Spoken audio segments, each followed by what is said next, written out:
Good morning दोस्तों। हम कल की क्लास में अध्ययन कर रहे थे संधारित्रों के संयोजन के बारे में। तो हमारा पहला संधारित्र के संयोजन में पहला हो गया था श्रेणी क्रम में संयोजन। आज हम बात करेंगे संधारित्रों का समांतर क्रम में संयोजन के बारे में। हमने संधारित्र के श्रेणी क्रम संयोजन में क्या किया था, एक बार फिर से रिपीट कर रहा हूं। हमने बिंदु ए और बी के मध्य 3 संधारित्र लिए थे। फिर उन पहले संधारित्र की पहली प्लेट को किससे विद्युत स्रोत से जोड़ा था और उसके बाद में उसको कौन सा आवेश दिया गया था, पहले संधारित्र की पहली प्लेट को प्लस क्यू आवेश दिया गया था। तो पहले संधारित्र की पहली प्लेट के ऊपर कौन सा आवेश आ गया था, प्लस क्यू आवेश। और फिर प्रेरण के कारण दूसरी प्लेट के ऊपर कौन सा आवेश आ गया था, हमारा माइनस क्यू आवेश। और यही कंडीशन अगले वाले संधारित्रों में लग रही थी। फिर हमने क्या किया, उसकी डेरिवेशन निकाली। तो डेरिवेशन निकालने के क्या किया, उस कंप्लीट बिंदु ए और बी के मध्य विभवांतर कितना था, v। और प्रत्येक संधारित्र के ऊपर विभवांतर क्या था, अलग अलग v1 v2 v3। फिर हमने वहां से धारित्र C = Q/V से वहां से v का मान निकाला। फिर विभवांतर v का मान निकाला, फिर v1 का, v2 का और v3 का वो मान समीकरण उसमें रख दिया। तो उससे क्या आ गई थी, हमारी तुल्य धारिता क्या आ गई थी, 1/C = 1/C1 + 1/C2 + 1/C3। आज हम बात करेंगे संधारित्र के समांतर क्रम संयोजन के बारे में। तो संधारित्र का समांतर क्रम संयोजन में क्या होता है, वही बिंदु ए और बी लेते हैं हम, वही बिंदु ए और बी ले लेते हैं। तो इसमें क्या करते हैं हम, उसमें श्रेणी क्रम संयोजन में क्या किया था, हम संधारित्र को एक के बाद एक रखते हैं और समांतर क्रम में क्या रखेंगे, संधारित्रों को एक के नीचे एक संधारित्र लेंगे श्रेणी समांतर क्रम संयोजन में। ये पहला संधारित्र हो गया, ये दूसरा और ये तीसरा संधारित्र हो गया। अब क्या करते हैं, तीनों संधारित्र C1 धारिता का, ये C2 धारिता, ये C3 धारिता का। और अब क्या करते हैं, हम बिंदु A को तीनों संधारित्र की पहली प्लेट से जोड़ देते हैं। किसको, बिंदु A को तीनों संधारित्रों की पहली प्लेट कौन सी है, ये वाली, दूसरे संधारित्र की पहली प्लेट ये, तीसरे संधारित्र की पहली प्लेट ये।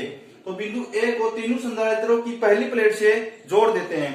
तो पहले संधारित्र की पहली प्लेट, दूसरे संधारित्र की पहली प्लेट, तीसरे संधारित्र की पहली प्लेट जोड़ दिया। अब क्या करते हैं, बिंदु B को दूसरे संधारित्र की, बिंदु B को तीनों संधारित्र की दूसरी प्लेट से जोड़ देते हैं। पहले संधारित्र की दूसरी प्लेट ये हो गई, दूसरे संधारित्र की दूसरी प्लेट ये हो गई, तीसरे संधारित्र की दूसरी प्लेट ये हो गई, जोड़ दिया। क्या किया, बिंदु A को तीनों संधारित्र की पहली प्लेट से जोड़ा, फिर बिंदु B को तीनों संधारित्र की दूसरी प्लेट से जोड़ दिया। अब हम क्या करते हैं, श्रेणी क्रम संयोजन में क्या किया था, हमने बिंदु A को विद्युत स्रोत से जोड़ा था। इसी प्रकार इसमें भी समांतर क्रम संयोजन में क्या करेंगे, बिंदु A को किससे जोड़ेंगे, विद्युत स्रोत से जोड़ देंगे। किससे, विद्युत स्रोत जोड़ दिया, विद्युत स्रोत से। यहां से कौन सा आवेश आएगा, प्लस क्यू आवेश दे रहे हैं हम इसको, कौन सा आवेश, प्लस क्यू आवेश दे रहे हैं। तो इस बिंदु A से जोड़ेंगे तीनों संधारित्रों की पहली प्लेट के ऊपर कौन सा आवेश आ जाएगा, हमारा प्लस क्यू आवेश ही आ जाएगा। उनमें भी तीनों संधारित्रों की पहली प्लेट के ऊपर कौन सा आवेश आ रहा था, प्लस क्यू आवेश आ रहा था। और मैंने बताया था इस संधारित्र कोई सा भी कितने भी ले लो, उनकी पहली प्लेट के ऊपर प्लस क्यू आवेश आएगा और दूसरी प्लेट के ऊपर माइनस क्यू आवेश आएगा। दूसरी प्लेट के ऊपर माइनस क्यू आवेश किसके कारण आ रहा था, कारण आ रहा था। तो पहले संधारित्र की पहली प्लेट के ऊपर प्लस क्यू आवेश, इस पर भी प्लस क्यू आवेश और इस पर भी प्लस क्यू आवेश, इस पर माइनस क्यू आवेश, इस पर माइनस क्यू आवेश और इस पर माइनस क्यू आवेश। अब हम बात करते हैं, यहाँ विभवांतर सेम होगा या अलग अलग होगा, या आवेश सेम होगा या अलग अलग होगा। यहाँ विभवांतर क्या होगा, सेम होगा। उसमें क्या हो रहा था, विभवांतर अलग अलग बट रहा था। यहाँ क्या है, विभवांतर सेम हो रहा है और आवेश क्या है, अलग अलग है। यहाँ प्लस Q1 माइनस Q1, दूसरे संधारित्र पर Q2 माइनस Q2, यहाँ तीसरे संधारित्र पर Q3 माइनस Q3 हो गया। क्या किया हमने, डायग्राम बस पहले वाले श्रेणी क्रम संयोजन की तरह ही है। समांतर क्रम संयोजन भी आपको डायग्राम समझ में आ गया तो आप थ्योरी आराम से लिख दोगे। और डेरिवेशन भी आराम से कर दोगे, डेरिवेशन इतनी हार्ड नहीं आएगी। अब क्या करते हैं हम, बिंदु बी को उसमें भी क्या किया था हम, जमीन से जोड़ रहे थे, इसको बिंदु बी को भी हम भूसंपर्कित कर देते हैं, यहां ये लो कर दिया।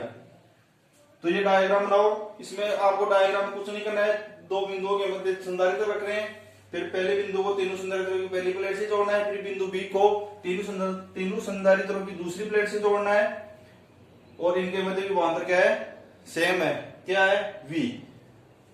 पहले C1 धारिता का संधारित्र, C2 धारिता का संधारित्र और C3 धारिता का संधारित्र हो गया। अब इनके ऊपर आवेश क्या है, Q1 Q2 Q3, और यहां से कौन सा आवेश दे रहे हैं, प्लस Q आवेश दे रहे हैं। तो क्या होगा, Q equal to Q1 plus Q2 plus Q3, ये समीकरण नंबर 1 हो गया। अब यहां से क्या निकालेंगे, Q1 Q2 Q3 के मान, Q का मान, Q1 का मान, Q2 का मान, Q3 का मान, ये इन चारों के मान निकालेंगे। किससे निकालेंगे, C धारिता से। C इक्वल टू क्या होता है, Q upon V, C equal to Q upon V। यहां से Q का मान क्या आ जाएगा, Q इक्वल टू आ जाएगा CV। ये तो किसका मान आ गया, Q का मान आ गया।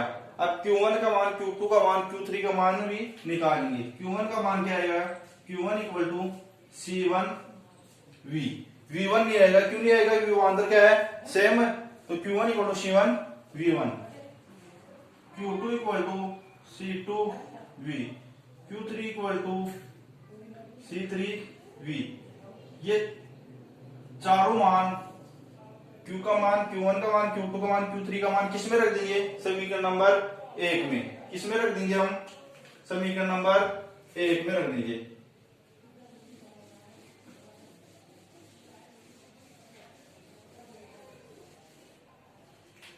ये लो समीकरण नंबर कौन सी, एक ये है Q equal to Q1 plus Q2 plus Q3, क्या है, Q equal to Q1 plus Q2 plus Q3, ये है ना समीकरण नंबर 1, ये वाली। अब यहां से Q का मान, Q1 का मान, Q2 का मान, Q3 का मान आ गया हमारे। ये चारों मान क्या किसमें रख देते, समीकरण नंबर 1 में रख देते। Q का मान कितना आया, Q equal to CV, equal to Q1 का मान C1V प्लस Q2 का मान C2V प्लस Q3 का मान C3V आ गया। यहां से कॉमन क्या आ रहा है, उसमें तो क्या आ रहा था हमारा, क्यों आ रहा था, इसमें श्रेणी क्रम संयोजन में तो, और इसमें कॉमन क्या आ रहा है, V विभवांतर आ रहा है। तो V कॉमन लेते हैं हम, CV equal to V C1 plus C2 plus C3। इस V से ये V कैंसिल हो गए, यहां क्या बचा, C equal to C1 plus C2 plus C3। ये क्या आ गई, तुल्य धारिता।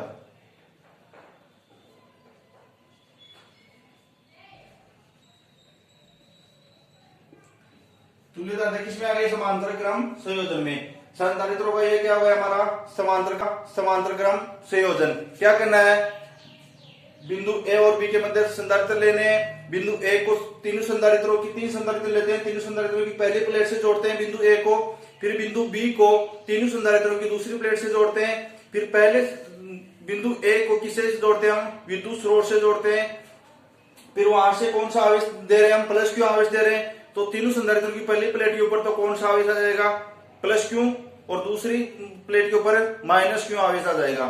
तो तीनों संधारित्रों पर आवेश बढ़ गया Q1 Q2 Q3, plus Q1 plus Q2 plus Q3 minus Q1 minus Q2 minus Q3, तीनों संधारित्रों पर बढ़ गया।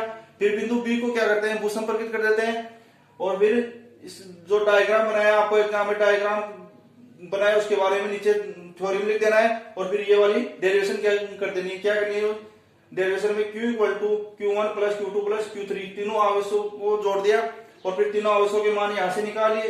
ये तीनों चारों मान समीकरण 1 में रख देंगे। यहां से रखने के बाद में यहां से क्या कॉमन ले लेंगे हम, विभवांतर V, u1 कैंसिल हो गया। यहाँ क्या बचेगी तुल्यता c equal to c1 plus c2 plus c3।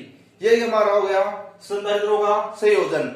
ये दोनों संयोजन आपको हर बार एक तो एग्जाम में पूछता है, श्रेणी क्रम संयोजन पूछो या समांतर क्रम संयोजन पूछो। एग्जाम की दृष्टि से दोनों में से दोनों इंपोर्टेंट है, लेकिन हर बार एग्जाम में दोनों में से एक तो अवश्य पूछता है। अब आपका अगला टॉपिक है वान डे ग्राफ जनित्र। अगला टॉपिक क्या है? वान डे ग्राफ जनित्र। यह भी एग्जाम की दृष्टि से बहुत ही इंपोर्टेंट है, वान डे ग्राफ जनित्र।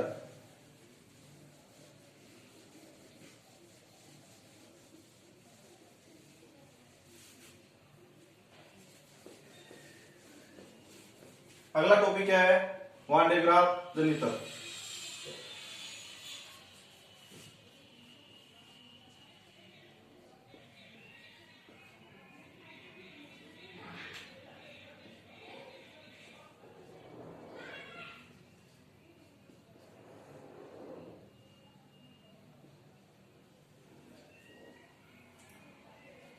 वेरी इंपॉर्टेंट क्वेश्चन आता है यहाँ से वान डे ग्राफ जनित्र से भी आपको एग्जाम में पूछ सकता है। वान डे ग्राफ जनित्र को समझाइए, वान डे ग्राफ जनित्र सिद्धांत बताइए।